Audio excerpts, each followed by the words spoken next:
And I sometimes say you have to dedicate your life to pleasure. And people say, but then that's a waste of your life. But they confuse pleasure with entertainment. One of the great advantages of a full contact martial art is that you have no time to think.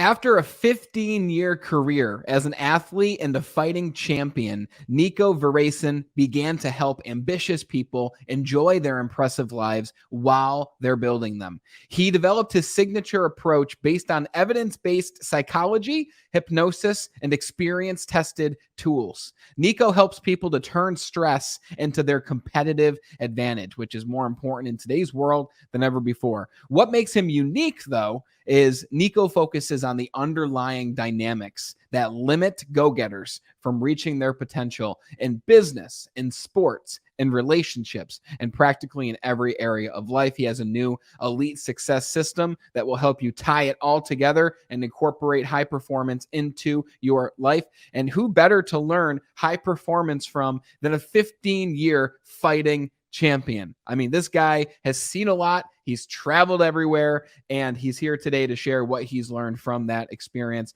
So welcome to the Be Better broadcast. When you take away even just one piece of advice or strategy or philosophy from this conversation with Nico, which I know you will, all that we ask is that you share this show with just one other person who could use it as well. You are the reason that the broadcast has grown over the past 2 years to nearly 300 episodes, because you are the best part of the Be Better team. So without further ado, let's talk to our friend, Nico Verresen. Nico, it's great to have you on the show, brother. It's an absolute pleasure and an honor to talk for your public, for your audience. Absolutely. It's great to have you. And I talked yesterday on a show with a lady named Christine Smith, who's a business partner of mine. And we were talking about how in-person shows were awesome. Like the energy of in-person, and, virtual is amazing, but there's just something that comes into an in-person show. But at the same time, you are the picture perfect example of why a virtual show has much more power in certain ways over an in-person show, because you're across the world. You're literally in Thailand right now. It's 8 a.m. here for me in New York. It's 8 p.m. there for you. It would have taken a lot for us to get together and do this in person, but because we're doing it the way we are now, we get to have this conversation. So I'm just excited for it, brother. So let me ask you, let's just jump right to it.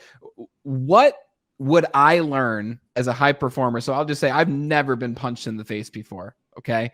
And I know that you have many times, right? And you know people who have. So what will a high performer or someone in a high position of leadership, what would they learn from just getting punched right in the face?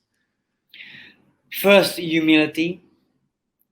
When you learn how to fight, you have to learn how to suck first. It's simple. Second is they will learn how they face opposition in a way that is so primal and so pure that very few other experiences can give you that. That's why I still miss it. Yeah.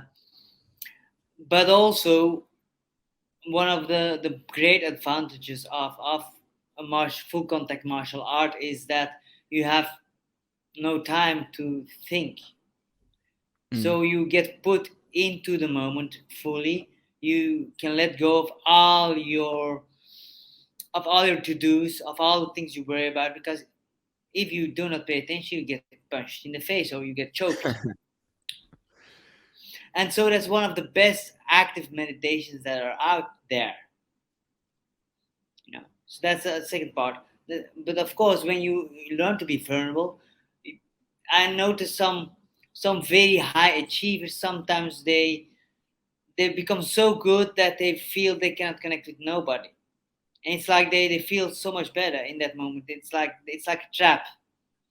They have worked really hard, and what they did is amazing, but then sometimes they use that groundedness with how the world works, and because they stay in the same environment, they never get psychologically punched in the face no more.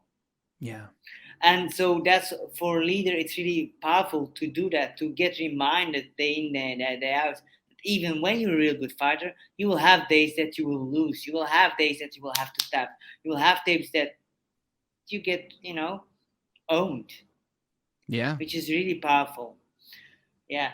Well, yeah, absolutely. I actually think that one of the best things for every CEO or every leader would be to have one real fight in the ring, on the mats, or in the cage. Because what people do not realize is that it's all about connection. Hmm. And people look at me like, connection? Well, look at this. You prepare for, say, at least 9 weeks, but preferably 3 months for this. You can train every day or 3 4 times a week. You watch your food, you sacrifice a lot of things to really get your body and your mind absolutely sharp. You have your team, so you really connected with the people that are there, your trainer, your training partners, uh, your family, your partner that helps you to try to, you know do all the things that are necessary to get to that fight, to get your mind ready, because it's primal. It's like you go to war. Then second thing, the night of the fight, you come into a room. If you're lucky, half the people will cheer you and half the people will boo you. But actually, I loved when I walked in, everybody booed me. I was like, Wow. oh yeah, Why'd you this like is that? good. The challenge. Hmm. There's nothing so satisfying as getting a crowd favorite. For example, my second MMA fight was against a legend. Romina Sato is the guy. He was famous for jumping arm bars and all kinds of crazy things. So they flew me out to Japan. I had one MMA fight, and for some reason, that he was the big favorite. I was there to lose. They called me 2 weeks in advance, so the Japanese had their things to organize, But so Hmm. I came, and I got into the flow. I got into everything he tried. I escaped, and I knocked him out, and it was such a good feeling. Wow. But what is the greatest feeling is just before you go to the ring, you hear your name, you hear the music, the bass going into your body. Your trainer looks you in the eyes, slaps your face, and say, "It is now the time." And so you feel this absolute deep, powerful connection with your trainer, the person that has helped you to push your limits time and time again. Then you step on the catwalk, you look around, and in that case, everybody they were not booing because they're respectful, but the entire crowd goes nuts because they're ready for that fight. And it's you and another person, nobody else. So you feel this connection with the entire crowd, whether they internally or externally are booing or cheering you. So every step you take, you feel more and more connected with everybody around you. And then you step into the ring or the cage and you see the judge and you greet him. And then when you go against the favorite comes in second. So then you see him, you hear his name, you hear the entire crowd roaring. He comes up, he steps into the cage, and you look into his eyes, and you know it is here, it's now. And so you have this absolute pure connection. It's almost primal. It's so deep that it's almost as deep as that erotic connection that you have with a woman because it's so pure. It's you, it's him. You cannot run away. You have this connection with this person and it's so pure and you understand each other. You're there for the same thing. You want to knock each other out or tap each other out. Damn. It's that warrior connection that I miss every day. And then last but not least, you have, besides the connection with all the crowd, with all the audience, with your opponent, with the judge, with the corner that support you, you have your connection with yourself. It's like dancing. When you're on the dance floor with a partner and dancing, you cannot hide. All of your characteristics, all of your temperament will come out. Yeah. Are you a dancer too? Yeah, Oh man, yeah. you When that's when I amazing. was was 30, my friends did salsa, so I started salsa a bit. But it was me and one let's say big guy, so I was not very happy. And all of a sudden there were all these beautiful women walking by. I was like, what is that? So I went to look, and it was Brazilian zouk. I was there, mouth open, 5 hours, because very feminine women that can dance.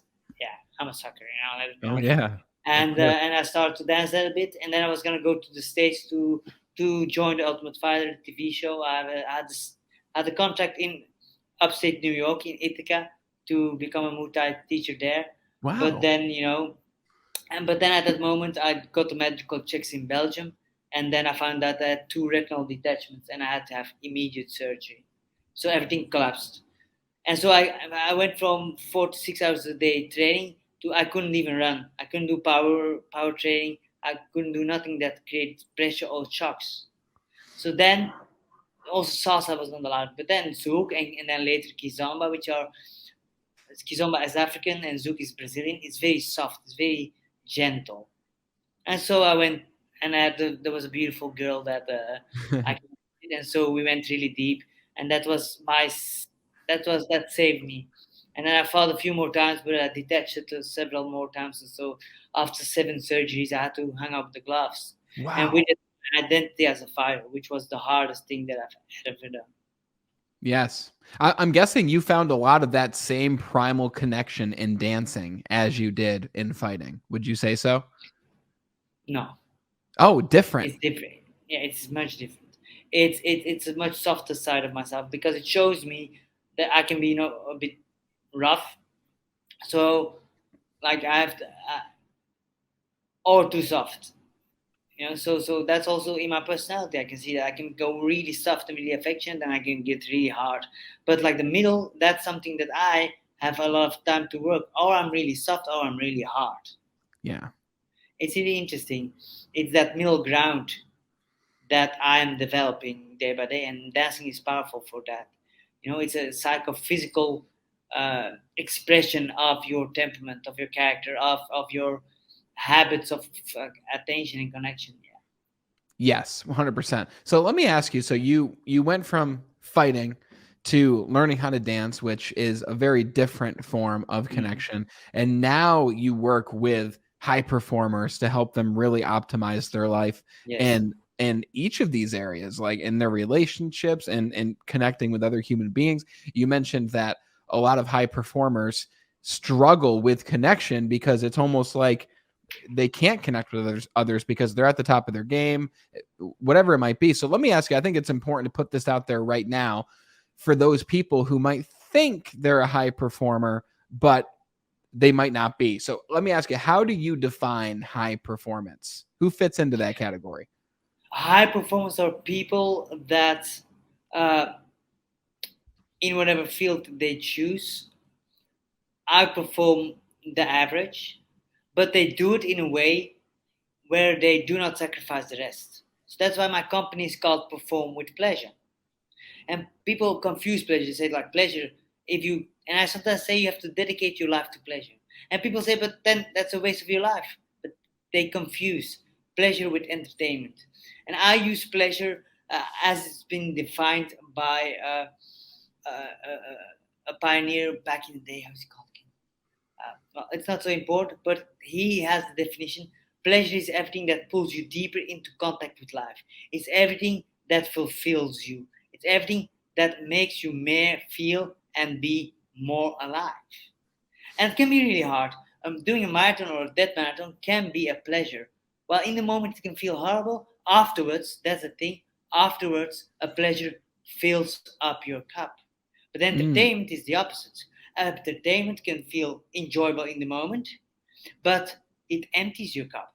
yeah. And it's very subtle because, for example, sexuality can be, and I use it a lot because it's such a powerful tool, and it has been highly uh, undervalued and under highlighted in the psychology these days. They only talk about when it's problematic, but the erotic connection is such a powerful tool to learn how to stay calm in extreme intensity. But instead of having to stay calm into intense pain, you can learn to stay calm into intense pleasure. Whoa. So I Okay, like what please. you just said, and I saw a picture the other day, and I actually literally just pulled it up while you were talking Mm, because I love it. This individual who shared this, his name is Vince Nance. He's actually another friend of Di Manuel's, and I think you would really like him. But yes, this picture, for nice. those who aren't watching, it's essentially it shows two paths, right? It shows Mm, hard decisions, and then it shows a person climbing a mountain. Hard decisions lead to an easy life, which is that pleasure. It fills the cup, right? yes, But easy decisions lead the character here to slide down the hill, which leads to a hard life. Then the character is I climbing up love this. this huge wall. So it's a very simple depiction. Mm, But I like how you said that pleasure doesn't necessarily mean that the whole journey is simple. It can mean it fills your cup after the hard event, which in itself is pleasure. But it's like almost deferring pleasure to the future and going through the hard stuff first. yeah, so I don't agree.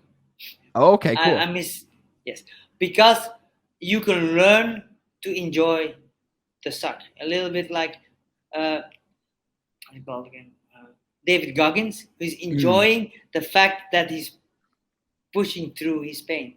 So Did you he can enjoy learn. it?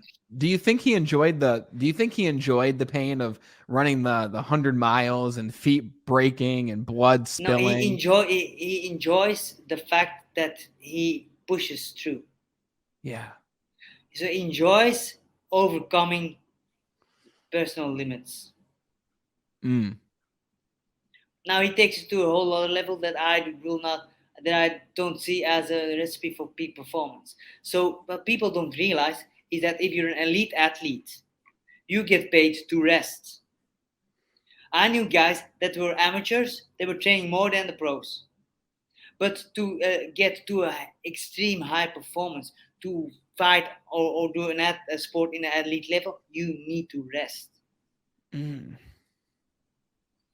So people don't realize. And I forced myself too much. That's a mistake I made. I pushed myself. I was Rocky, and Rocky is absolutely stupid. No matter how hard you get hit, you just keep on running forward. You know what happens? You fuck up your brain.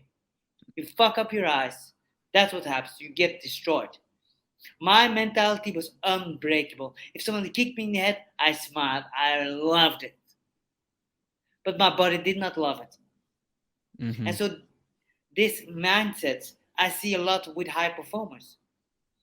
That but people that are like subtop, people that are almost there. And they can't, but they can't work even harder. Or they have a company, they have a hard time to letting go of control. So they start to micromanage everybody. And so when they micromanage everything, people start to be silent because they don't dare to talk about problems. They don't dare to call him out when he's not being all he can be. And so there's like a lack of what they call psychological safety. But it's not mushy mushy. It's not like the woke idea. No, it's the opposite. Psychological safety. We live now in a very psychologically unsafe society because people are not free anymore to say what they think Yeah. because they would offend somebody. It's the opposite. That's what creates division. That's what creates problems. That's what makes problems pervert because they're not being shown. No, you have to have a light. You have to look at the light, and it smells and it looks horribly. But that is what you need to do. Same with internal things. If you keep pushing things away, if you keep avoiding things, what happens? Well, very simply, it becomes perverted. It's like the elephant in the room in a relationship. If you keep doing that, the elephant grows until you're swatched. Yeah. And so that's what that people do that. So that's how people confuse entertainment. No, entertainment is that running away, is that trying to avoid certain internal experiences, certain images, certain memories, certain emotions, certain thoughts. And so what we tend to do is two things. Oh, we have this problem, and what we do is imagine. It's not very tasty, but I'm still gonna use the metaphor because it's powerful. So imagine you have shit in your hands. It's shit. You don't like it. It's dirty. It smells. It feels yucky. And so what do we do? Oh, a problem. Oh. And so what happens? You have this shit in your face, and you can't see nothing else. And because you're pushing your face into it, you're pushing it into your face, you're diving really deep, you can't see anything else. Not very helpful. And you see this a lot in a lot of therapy, where people are just doing this. Oh, let's analyze how my car got broken. Yeah, but the car is still broken when you don't understand how it got broken. Or we do this. We don't want to feel it. And you Yeah. push it away, you push it away. But again, you're wasting all your energy trying to avoid this experience and pushing it away. You're running away from the things that are important to you. So Hmm. what we need to learn to do, we need to learn to accept this shit. Accept Put the it shit. in, Don't wipe accept it the shit. off and clean it, but accept it. You can't clean it. It's there. It's our thoughts and emotions. It's different than real shit. So you have to Okay. put it into your pockets, and it doesn't feel nice because you still smell it. It starts to merge with your pants. It's really not nice. But at least you have your hands free. You have your eyes. You can focus on creating something beautiful. And imagine that then you want to create a new beautiful garden. That is your life. And sometimes when you do this, when you allow this to be here and acknowledge it, oh, there's shit, and then you refocus on what will make your life better, then all of a sudden you realize, hey, wait a minute, this is a beautiful garden, and I need some manure. So yeah, I have it here in my pocket, and so you can start to use this manure so Wow. your trees can grow. And that's what you often see when people really dare to sit in their shit. Yeah. They learn that this very often will be their superpower. They learn this is exactly the thing where they can help the most people with. And that is for me the biggest trait of a high performer. That is that they deliver massive value. And what is massive value? Well, value is two things. Or you make people's life that is there, that is already good, much better, or you solve a problem. That is value. That is value. Create high value. And that can just simple be. Some people have that. I'm connecting with a beautiful lady here, and she just by being herself, by being a sunshine, literally provides so much value because she shows how you can be a shining light, and Yeah. that inspires people. That it's like she's a sunshine, and so, but she can only do that because she worked really hard on herself. Yes. I think it's fascinating how one of the first things you said about high performance is the idea of rest and not continuing forward, right? Even when your cup is empty. So, how does one know when it's time to rest, and what does rest look like for a high performer? Well, first thing first, many people will rest when they have no other choice, when it's too late, you know. Mm-hmm. And I know it very well. Sometimes when I get into I'm obsessive. That's why I become really good. So when I'm reading a book and I like the book, I have to put an alarm, or I read 15 hours. I read a book in one day without a problem. Really Not a interesting. problem. I forget to drink, I forget to eat, I get obsessive. Wow. Now the problem is powerful, but the problem is it's not optimal because I could be much sharper. I will miss some things. So what I learned to do is, for me it's 90 minutes. I need 90 minutes. It's part like of the ultra radiant cycle. It's almost the same cycle as sleep pattern. And so also research has shown that if you work 90 minutes deep work, you put your phone away, and if you can't stay away from your phone, lock it into a box, and you really go deep. 90 minutes, you put an alarm. 90 minutes, boom. What you do, you stand up, you do a bit of movement. You move, or you go into a nice cold shower, or if your lady is there, you make sweet, sweet love. Why the fuck not? Yeah. Enjoy, and then you go back. After 20 minutes, you go back in. You can do a second or a third deep work session. If you do this, it's gonna be fantastic. Now, for most people, an hour and a half is too much. What I've seen is that for most people, 45 minutes to an hour is ideal. You put your alarm 45 minutes, you go deep, and then you do 15 minutes something else, and you go back in. That's the first thing. The second thing is that is really important is it's not the volume, it's the impact of the actions you want to take. So a lot of people for sure in the States are working 15-hour days, but literally 80% of what they're doing is not necessary or not necessarily done by them. But for sure, if you start to build your company and it goes bigger and bigger, and you want to keep control, you're gonna do all those things because you don't trust other people to give the same quality as you. And to be honest, it is true. People that are working for you are not gonna give the same care and the same attention to your work. But you will have to be able to be comfortable with satisfying, with good enough. And if you don't want that, then what you can do is you can make them fuller partners where they have really a stake in the game. But that's a whole other story when it goes about management. I also work with some CEOs around those things, So I and want to with some ask you about that sales because teams. that's really Yeah. important what you just said there. So just to recap what you said before I ask you the next extension of that, because I love where you're going. So okay, rather than obsessively read for 15 hours, right? You'll set your alarm for 90 minutes. You'll put your phone away, right? And you will do that one task for 90 minutes. You'll give yourself that grace to focus. And then after the 90 minutes, you'll get up, you'll move around for 15 to 20 minutes, you'll get some movement in, you'll make sweet love, whatever it looks like, right? I love Well, that there's a because bit that, but bit more as 20 minutes, of course. When it was only, I'm gonna be happy. That's very true. Thanks for adding that in there. So, okay.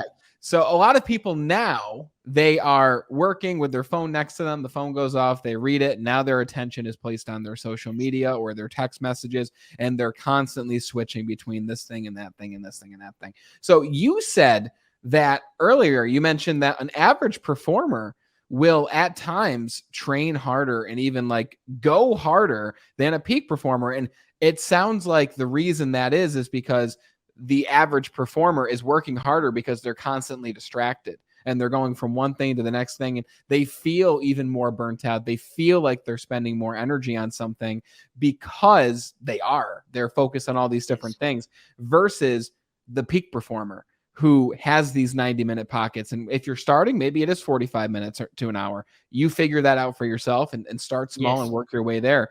But the peak performer is using less energy because they are focusing on one thing for an extended period of time. That's very fascinating to me. Is that how, and the question I have is, in terms of figuring out, okay, what is the thing that I should focus on? How does one determine what task is of highest impact? Okay, you have to reverse engineer. If you don't haven't track it, you have to start tracking it. So see what creates results. What are the results you want? If you're a salesperson, well, lead generation and connection with people, very very powerful. You know, every marketeer, you have to you want eyes, but you don't want just eyes. You want eyes that convert. You know, like it's very dependent, and and uh, and it's also dependent of every person.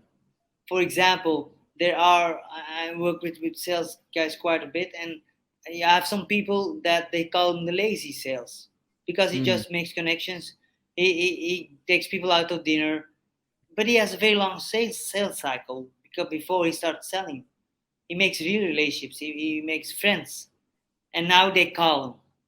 Well, her actually, she's a lady. mm, The CEOs call him, and she's outperforming everybody. Why? Because she understands. Spending time with her is a delight. She pays you yeah. full attention. She asks a lot of questions, and so you know if you come with her to a problem, you will be the center. It's not about what she's gonna sell, and if there's another offer that another company has, you will refer them through. So they trust her deep. Now I have another client. He is a beast. He goes more on the short term. He kills it. He sells, and he puts a lot of pressure.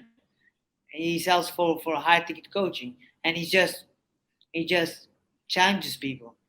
I don't think you can handle this. I think you're not powerful enough for this coaching. Sorry, Wow. really hard. But for him, it works like a charm. And so he really noticed this, and then really start deep in that, and start deep in this more provocative type of selling. Start experimenting, creating experiments. So I like with my clients. I like to them to do experiments. Look at your life as one big scientific experiment. For example, with my client, that is more confrontative, that is more challenging, he started to notice it, and he's like, "Hi, I don't know if it works." Well, let's test it. Yeah. So you change one little thing.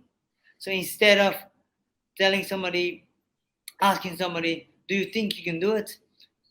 Experiment with only one change in your entire script.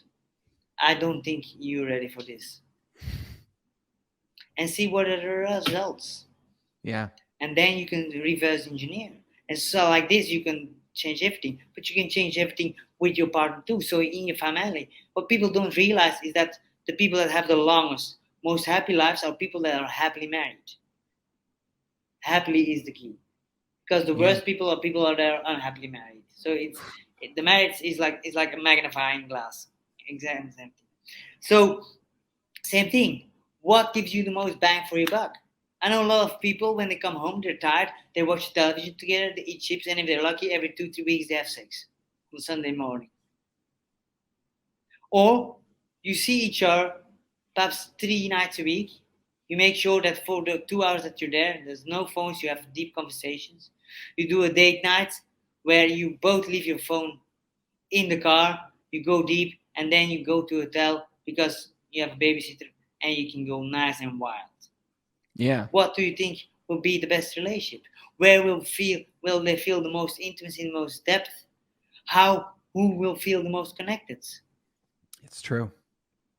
Yes, the second scenario, obviously, because you're more intentional about that time that you're spending with the other person, even if you're not with them. I've seen people in relationships where they only see each other 3 days a week, but they are happier because one, they have that distance, but more importantly, when they are together, they are there, they are focused, they are present, and they're making the most out of that 3 days that they have with each other. Yeah, I notice it when I go back home. When I go back home, I'm traveling all the time. I'm home perhaps 2, 3 months, sometimes four, sometimes 1 month a year. So when I'm there, when I see people, it is so deep. We go fully in because it's precious. We know that, you know, we know much more how fragile and how I'm very aware of how fragile life is because my father died when I was 21.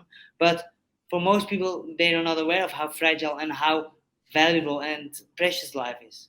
So for me, over the years, I learned to let go of any entitlement. I'm entitled to absolutely nothing. I have no right for somebody's attention. And people say, "Yeah, but you have to keep your standards." Yeah, I have my standards, but I have no right. Everything that I've been given is a gift. Your Hmm. time with me is a gift. Every viewer that hears me speak, that's a gift. And I thank everybody for that. And since I really start to incorporate this, you know, life is so beautiful because I'm not afraid anymore to really go into relationships deep and to give myself and to give because I give because I want, not because I expect something in return. And if I don't get something in return, it hurts. Don't get me wrong, it still hurts, but it's less overwhelming because you know it was not my right to begin with. Mm-hmm. Let me ask you a question. I'm curious to hear how you Yes. answer this. The question is, with this idea of high performance, with this idea of going deep, with the idea of focus and intentionality and time blocking, and really making the most out of the time that you have, what do you believe the purpose of all of it is? What is the purpose of high performance? What do you really believe is the purpose of living?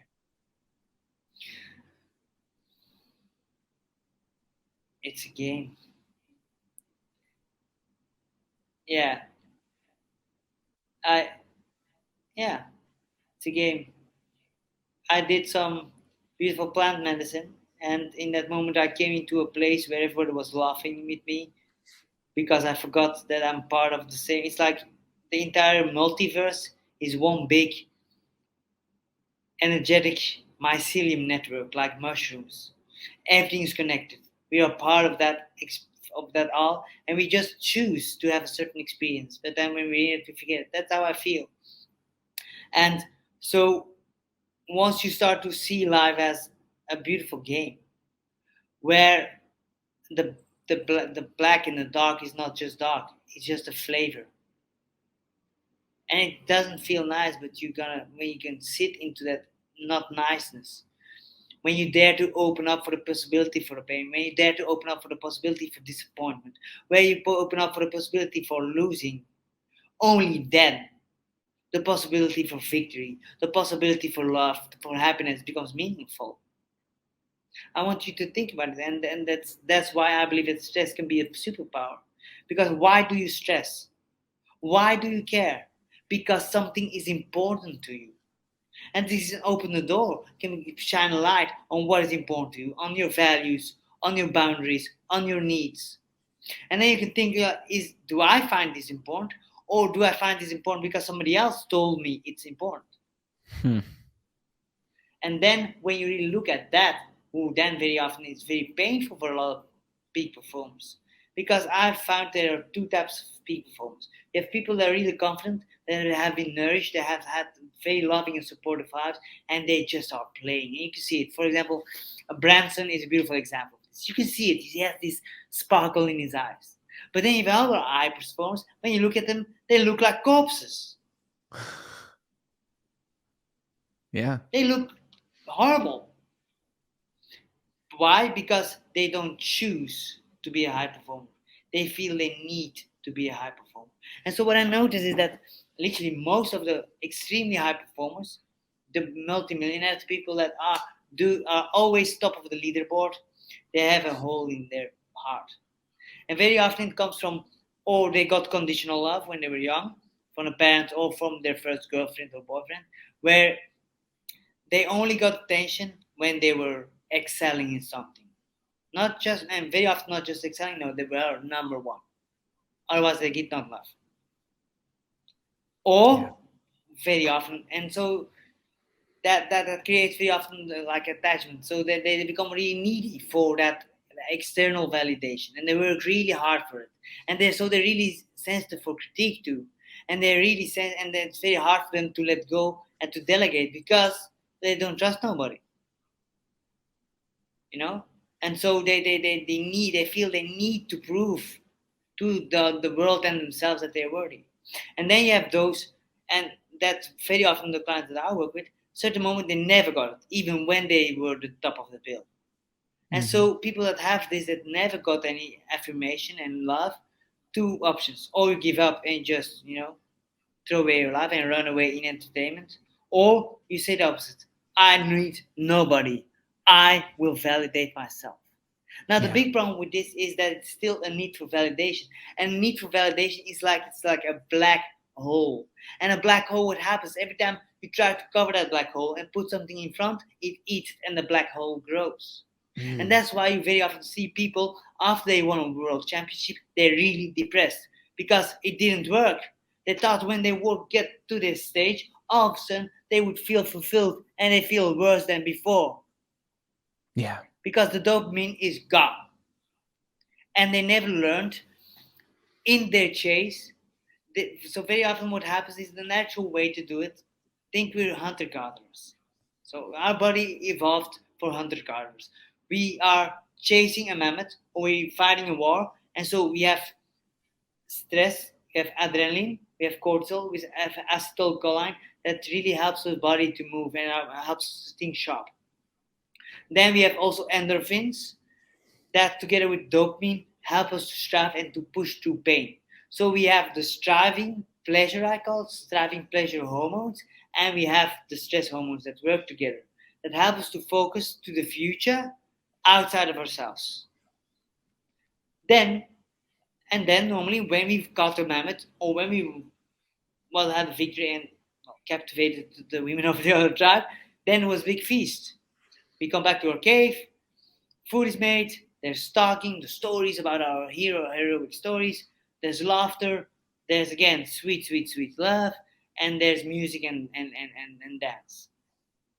And so what happens, that's the second system, and that very often gets forgotten in the continuous run for high performance. Because that second part is, instead of focusing on the future and something that you don't have, You focus on the here and now. You celebrate with the people that are important to you what you have now.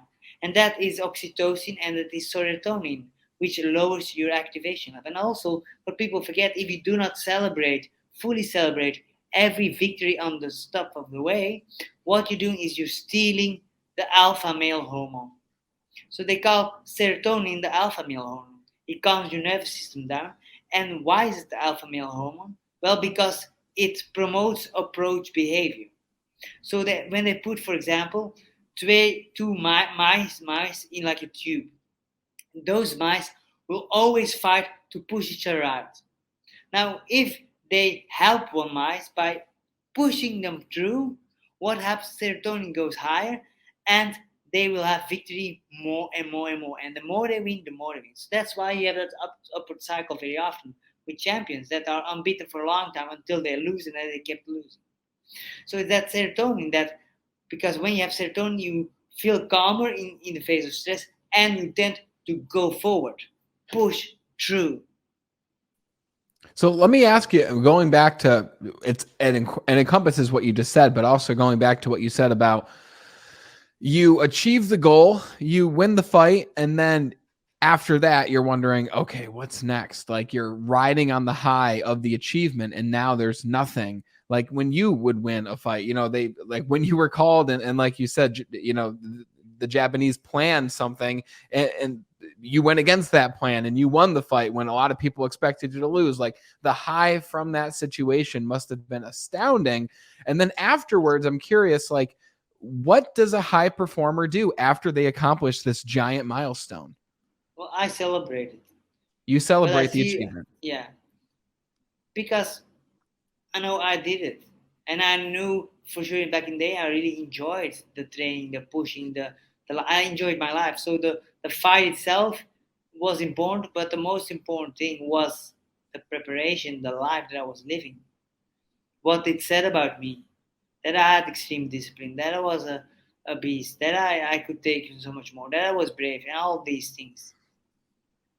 And So so after I that was, celebration, though, like, is that celebration all that's required in order to prevent that almost in a way postpartum emotion of I just had this big win? Now what? Like, what happens after the yeah, celebration? Do you immediately set a new goal to plan for something yeah, different?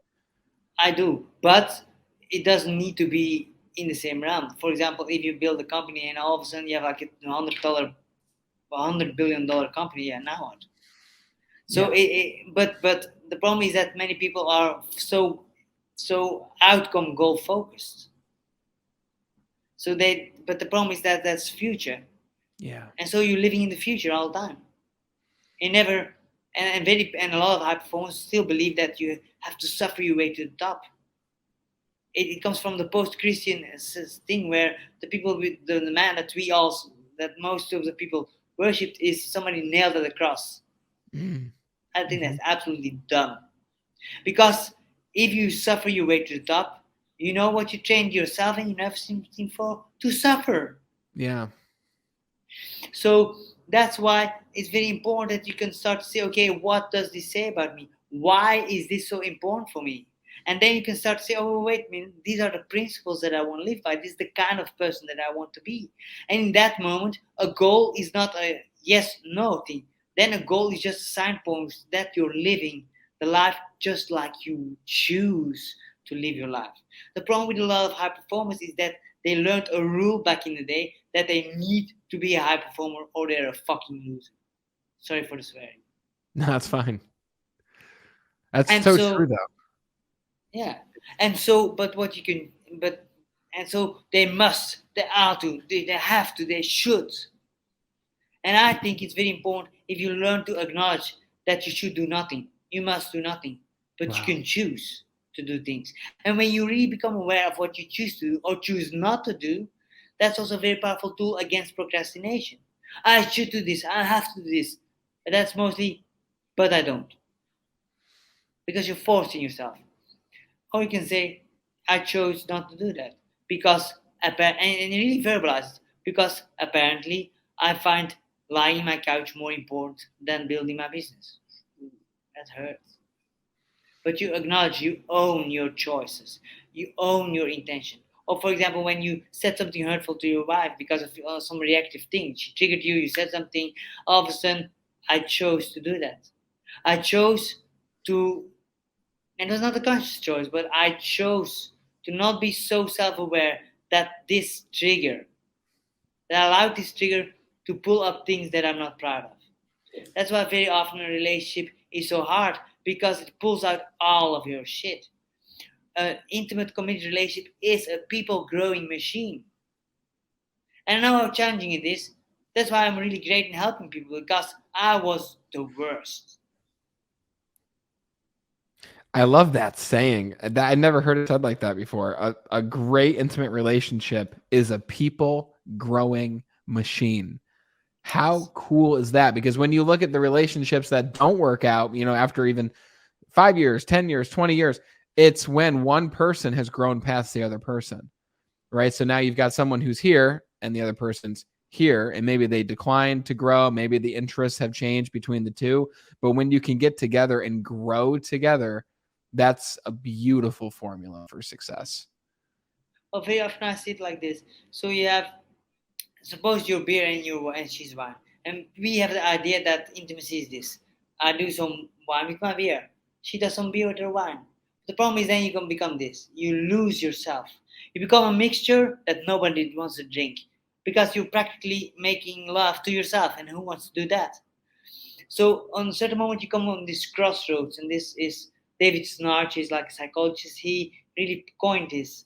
He says you come into a crucible, and this is the crucible where you have the choice between or giving in to the demands of your partner. But if you're gonna do that, if you're gonna give in for a relationship, you're gonna sacrifice yourself. You're gonna really betray yourself, and so you will lose yourself. And so when people get in these crossroads, they feel they're here, they feel disconnected, but they don't realize that they're overly connected. That every little move of their partner makes them react, and so it's because very often we for often one partner is really looking for more closeness, and the other uh, for more separation. But it's just two ways of trying to meet the other, use the other for lower their own stress levels. So they're Yeah. using each other. And very often what happens then, if it's really too bad, then very often they use a third person. For example, an affair, or the kids. For example, the mom wants more affection of the father. The father, when the stress levels go high, he goes to himself. She tries to go closer, he goes away. So she starts to overly focus on the kid. And what happens then? Then the kid will develop problems most of the times. And then all of a sudden they connect again. And so a dysfunctional system is kept alive. Same thing in business. A boss is it doesn't allow or just punches people that say something else, and so you have like an overactivation between the people, and he's outside, he doesn't know nothing. Mm-hmm. But because they complain to each other, they can handle the the the the the, the, the, the discontent of staying with such a boss, and so the dysfunctional system stays alive, because we very often we triangulate the energy. We use somebody else to unload our stress. Now, what is the alternative? Well, the alternative is that we start to look at where the problem is, and to do that, instead of facing our partner and trying them to change, we have to learn to stand on our own 2 feet, and that's so hard because it's heavy. You've been used to leaning on each other. Mm-hmm. Even the one that's run away is leaning too, because when the partner starts to step on their own feet and stops chasing, he or she will freak out, because he can't lean on her anymore or him anymore. He cannot count on them to save the relationships. So they have a choice: or they fall flat on their face, or they leave and go hang with somebody else, but the same pattern will happen, or they stand on their own 2 feet. So both learn to face themselves, but Hmm. most important, in the presence of somebody that they love and that they are disagreeing with deeply. And so then you have like this crucible, this high pressure situation. And as a coach or therapist, I'm not going to solve this high pressure situation, because they need this high pressure situation for something else to evolve, to emerge. It's like a gestalt. It's like something that's bigger than the sum of the wholes. It is something that has to emerge, and you can't control it. It has to be done by them. And when Yeah. they learn to hold their own stress and their own difficulties and their own patterns, and they dare to look into the mirror that their partner gives them, then you will grow like nothing else. I truly believe this. And that's why Fantastic stress advice. can be fantastic, fantastic. And conflict can be one of the best things for your relationships or for your business team. In business team is the same thing. If you don't not start to attack the person, but if you can attack the behaviors, and if you can see, okay, this is I expect more from you. I see you. I see that you can be so much more. Yes. I love that advice, brother. I love how we jumped into the relationship side of things, but it wasn't the normal advice that you'd hear from other people, but it was a very well thought out model of what goes into a successful relationship and how to make that happen. That's powerful. I want to respect your time because I could ask you 14 other questions I have here that we Yeah, didn't even get to, which is awesome. So there's a round 2 in our future. I know that for a fact. perfect. But let me ask you, there's a lot of people listening who are like, wow, I want to go deeper into these ideas. I know that you just released the Elite Success System. Can you give us a minute of what that looks like for the people who want to go deeper into these ideas with you? Yeah, I'm doing now the beta, so the website and stuff still has to go, but it's like a 12-week process in which I go deeper into the different things. The first thing is, how do you create value in your specific way? That's not only value for other people, but value for yourself and the people closely around you. If you want to perform highly on the long run, it's very important to take care of your life. Then the second thing is one of my pet peeves is how to turn stress into flow. Because what people don't realize is that if you want to get to the flow state, you need to struggle first. Because if you don't give your brain the proper challenge, it will not activate it because our brain is lazy. So it will not flow if it doesn't need to, you know? And then it's okay how then connect with how what are your values, how what kind of person do you want to become, and what do you choose. So I'm really go deep into what are the rules you used to live by, and what will you choose now by yourself, Mm, you know. Yeah, then of course, like, okay, how can you conquer your goals, what are the things that matter to do, how to optimize your habits, and how to stop habits that are suboptimal, like alcohol, like sleeping pills, like coke, like so many of the high performers do, sadly enough. You know. yeah. Then how to become powerfully present. And the things that I do, I'm not gonna ask you to sit on a mountain for years. No, I use very often hypnosis and very powerful breathwork techniques that give much more uh, bang for their buck Yeah. because I like what works. Uh, and then you know and then how to develop a confidence that is proven, where you prove to yourself, okay, I am confident, but am I really confident inside? Am I doing the things that I know I have been avoiding?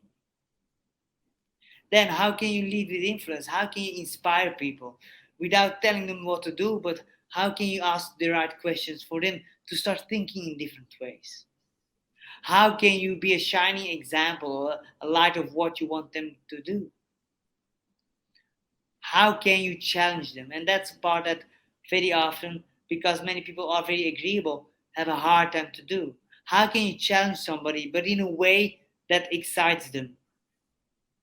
Like it's like the almost a father energy. I expect more from you. What are you doing? And I can be really rough with some of my clients depending of what they need. Yeah. But because I can talk to them in a way that nobody else dares to, because they are multimillionaires and I see them just as a little boy that is trying to get confirmation. And when they see it, they feel really seen. They know I see them as what they are, a real human being, not some icon. And they are an icon, but they're a human being first. Mm-hmm. And then, okay, how can you turn conflict into growth? A bit of what I talked about with relationships, but you can do this in every system. You can really create, there are really tools to help people to create a system where they help each other to perform, to expect more and more of himself, and to really start raising the bar and do it not by suffering but by playing the game. Yes. enjoying the things, enjoying the masterpiece that life can be, you know. And then yeah, and that's it.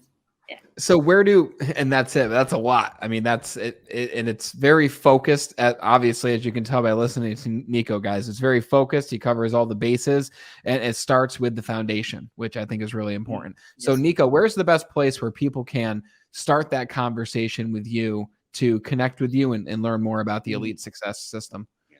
Well, you can do Instagram, that's good, or LinkedIn. So just my name, LinkedIn, Instagram. Just do me a personal message. Uh, Okay, I excellent. have a few places, so that's why I do it still all myself. I keep my client list pretty low because when I give my I want to work with champions. I want to work Yes. with people that get results, that do the things. I did therapy for a while, not for me. I'm not gonna start listening. I will listen when it's necessary, but the second time we have to get to work. Yeah. Let's No, I focus hear on you. how to get your situation better. Absolutely. Brother, this was a great conversation. I am also grateful for our time. Just like you said earlier, I'm grateful for this time we got to spend. And I learned a lot today, and I hope all the listeners learned a lot too. So thank you very much, Nico. I appreciate it. Thank you for this opportunity. Whether you're a peak performer and you know that, or maybe you were wondering, am I a high performer like with everything I'm doing? Well, Nico laid out the framework of what it looks like to be a high performer. He talked about how to be a high performer without sacrificing the rest. We dove into relationship principles. We dove into focus principles. We talked about what to do after you accomplish that giant goal. We talked about a lot of really useful stuff that's going to be helpful for you in your business, but also more importantly, in your life. Be sure to check out the description to connect with Nico on Instagram or LinkedIn. Both links are there, as well as to start the conversation with him about the Elite Success System. He doesn't take a lot of clients, so start that conversation with him. His program's in the beta stage, and he is taking clients as we speak. So start that conversation. If you found any value from this conversation, which I hope you did, all that we ask is you share this show with just one other person who could use it as well. You're the reason we've grown over the past 2 years because you are the best part of the Be Better team. Thank you so much for watching and listening. And until we talk again next time, continue to be better.